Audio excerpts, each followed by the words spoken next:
Hi friends, നമ്മൾ വീടിൻ്റെ സൈഡിൽ വഴിയിലോട്ട് വരുന്ന സൈഡിലും 4 സൈഡിലും അടയ്ക്ക വെച്ച് പിടിപ്പിച്ചിട്ടുണ്ട്. അതിൻ്റെ ആദ്യം വെച്ച് പിടിപ്പിച്ച അടയ്ക്കയാണിത്, അടയ്ക്ക മരമാണിത്. അതിപ്പോൾ അത്യാവശ്യം ഒരു 3 വർഷം ആകാൻ പോകുന്നു, അത്രയേ ഉള്ളൂ. 2.5 വർഷം കഴിഞ്ഞ് 3ാമത്തെ വർഷമാണ് സ്റ്റാർട്ടിങ് ചെയ്ത്. അത്യാവശ്യം നല്ല വളർച്ചയുണ്ട്. ഇത് ഇൻഡസ്ട്രി മംഗള ഇനത്തിൽപ്പെട്ട അടയ്ക്കയാണ്. ആ വീട്ടിലേക്ക് വരുന്ന വഴിയുടെ ഭാഗത്ത് തന്നെ, ഞങ്ങളുടെ വഴി ഭാഗത്ത് തന്നെ ഒരു 10 എണ്ണം വെച്ചിട്ടുണ്ട്. പിന്നെ വസ്തുവിൻ്റെ 4 സൈഡും അടയ്ക്ക വെച്ച് പിടിപ്പിക്കും.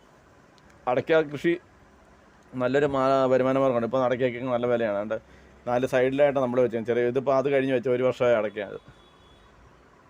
അവിടെ ആ സൈഡിലൊരു 8 എണ്ണം വെച്ചിട്ടുണ്ട്. പിന്നെ അത് കഴിഞ്ഞ് അങ്ങനെ അതൊരു വർഷമായി വരുന്നേ ഉള്ളത്.